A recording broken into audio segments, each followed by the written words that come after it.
Growing up, I'm sure we all loved watching movies, with some of the best ones coming from Disney's Pixar. I remember going to see just about every Pixar film in theaters, from Toy Story to Monsters Inc. to The Incredibles, Bugs Life, Cars, literally all of them. I still love watching Pixar movies to this day, but when we watch them now, we might just start to notice a few things that we missed when we were young and naive. But what exactly did we miss? Keep watching. Hey Beehive, Dewey Stewart coming back at you with another amazing list today. We all love Pixar and the movies they made, but today we are going to have to shake our fingers at them a little bit, because today we are counting down the top 10 worst mistakes Pixar made that no one noticed. So without further ado, get ready to take a trip down memory lane, grab your popcorn, and let's get to it. Starting us off in our number 10 spot is an American pelican in Australia. I think we have all seen the infamous movie Finding Nemo by now, right? Fish-speaking whale, totally awesome sea turtles, and immigrant pelicans in Australia? Remember Nigel the pelican who helps Marlin and Dory get to Nemo by putting them in his mouth? Well, Nigel is actually a brown pelican that is only found in the Americas. Sure, they could fly to Australia, but that would be a very long flight and probably not worth it either, unless they are getting reimbursed for their time so they can star in a Pixar movie. Anyway, this is one bird that doesn't actually match the environment that it is living in. Plus, he has an Australian accent too, so I mean, sorry Pixar, unless this guy officially migrated there, brown pelicans are not found in Australia, and that was a mistake. At number 9, we have a jellyfish shock. Sticking with Finding Nemo, we're looking at the jellyfish shock. In the movie, there are a couple of scenes that show Marlin and Dory getting shocked by the jellyfish, but that gives the wrong impression to children watching the film all over the world, because jellyfish don't shock things that swim near them, they sting. It might not be a huge difference, but with the added electric shock sound effect that they have in the movie, this makes it somewhat of a false interpretation. It would have made more sense for these sound effects to come from an electric eel rather than a jellyfish. Now, all of this being said, I don't really know a proper sound effect for a sting from a jellyfish, but hey, at this point, this might be a little harsh. But either way, Finding Nemo is still, to this day, my fave Pixar movie. Sorry, yes, I know Toy Story is amazing and was my first Pixar movie too, but I just love the fishies. At number 8, and last one from Finding Nemo on our list, we have a light in the whale's mouth. Remember the scene of Marlin and Dory when they get swallowed up by the whale? Yeah, well, it's pretty amazing that they could see them, isn't it? While inside, there is kind of a light pink hue from inside the whale that gives Marlin and Dory just a bit of light. But inside a whale, or underneath the ocean's surface, it should be pitch black in there. I know they needed to see the two in the scene for something for us to watch, but what if they did the classic thing that they do in other movies and cartoons, where they just see the two moving eyes in the dark, you know what I mean? Could be kind of funny, kind of like the scene in Pee-wee Herman's Big Adventure. No? Haven't seen it? That's fine. I don't know, but I do know that that whale should have left those two completely in the dark. At number 7, we are switching over to Monsters Inc. and talking about the sny and sneaky Randall. Remember that gross jerk voiced by the amazing and devilishly handsome Steve Buscemi? Well, when we are first introduced to the scare floor at the beginning of the movie, you can see a large board filled with all of the last names of the monsters and the number of children that they have scared. But every monster is listed by their last name except for Randall. Randall's just says Randall. Now, why isn't it Bog, his actual last name? Some may just say that no one really paid attention to Randall that closely and thought maybe no one would know who Bog is. I mean, I never knew his last name until doing this list, so that could be it. Or maybe it was just a flub on the animators and creators' part. Whatever the reason, we all know whose score is whose, but maybe Monsters Incorporated just secretly loves Randall best, and that's why they put his first name up there. Maybe Randall is the one doing it. Maybe he is the president of Monsters Inc., that slimy, slimy monster. At number 6, we are finally diving into the Toy Story movies with a lack of reflection.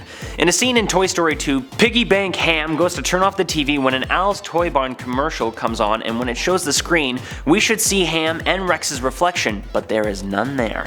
Does this mean that Rex and Ham are actually vampire toys? Probably not. It is a very quick cut and most of us won't see it or even recognize the flub at all, but for some eagle eyes out there, it is quite noticeable. I mean, this is hard. I went back and watched it and I could barely catch it, but for the amount of detail and precision that Pixar usually puts in its movies, this was one that I was surprised made this list. Luckily, these are all fairly small mistakes, but hey, maybe it's not a mistake at all. Like I said, maybe they're vampires. Coming in at our halfway point at number 5 is Playskool Toys' Mr. Potato Head. In a scene in Toy Story 2, just when Mr. Potato Head and friends arrive at Al's Toy Barn, Potato Head delivers the line, "We're not preschool toys, Slinky." But earlier on in the film, Mr. Potato Head says his label states for ages 3 and up.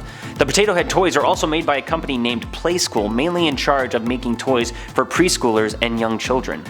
So is this a big mistake, or is this just supposed to be a witty line from Mr. Potato Head trying to come off more mature and sophisticated than what he actually is? At number 4, we have Merida's corset from Brave. Ah yes, this was a freaking awesome Pixar movie, a movie featuring my fellow Scotsman, filled with beautiful colors, scenery, characters, and even some historically inaccurate costume pieces.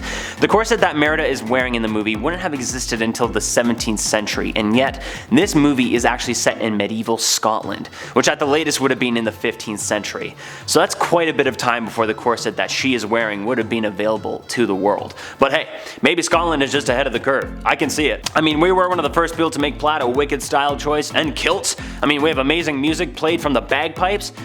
Okay, I know bagpipes are an acquired taste, but my dad plays them, so I love them. But anyway, this was probably just a mistake on Pixar's part, but this is one that we definitely noticed. Starting us off in our top 3, at number 3, we have the missing helmet in Ratatouille. I totally forgot about this movie, honestly, but remember the assistant chef named Colette? Well, remember at the beginning of the film where she comes in looking all cool with her motorcycle, leather jacket, and helmet? Well, once again, some may not have caught it, but throughout the rest of the movie, we never see Colette wear her helmet again. That's wickedly dangerous. On a motorcycle? Kids, if you are watching this, whether it be a skateboard, bicycle, scooter, one wheel, hoverboard, or when you grow up, a motorcycle, always wear a helmet. You never want to hurt your head. I cannot stress this enough. Plus, you never want to damage the moneymaker either. Anyway, Pixar, what were you thinking? Throw a helmet on the woman and make sure your audiences know how to stay safe on the road. Come on. At number 2, we have a color-changing house in Coco. This was a really fun and awesome movie. I literally just watched it for the first time with my roomie about a week ago, and I freaking loved it. The music, the colors, the characters, oh my god, it is awesome. But one thing that slipped by me when I watched it, and I didn't realize until now, is that Miguel's house changes quite frequently throughout the film. The color hues, the color of the stone and decor change quite frequently whenever we are in Miguel's house. Now, this one can get a pass since we're mostly in the land of the dead for the movie, but I don't know, seems a little sus if you ask me. And finally, coming in at our number 1 spot, we have Buzz Lightyear swearing in a kids movie? In Toy Story 1, when Buzz Lightyear notices his box laying on top of Andy's bed, he yells, "Blast! This will take weeks to repair!" But if you actually look a bit more closely, you'll notice that his lips do not match him saying blast. He was actually supposed to say dang or damn. But I think this is a result of the filmmakers realizing they couldn't have Buzz Lightyear swearing in a children's movie. So while it is a nice change and a thoughtful one, good on you Pixar, we can still see what he was originally going to say. There you have it, that has been our top 10 worst mistakes Pixar made that no one noticed. What did you think? Did you catch any of these before you watched the video today? And I mean, I know I didn't, and some of these were a little surprising to me for how much attention to detail that Pixar puts in their films. But that being said, I know mistakes get into final cuts of movies all over the time, so you know what? I get it.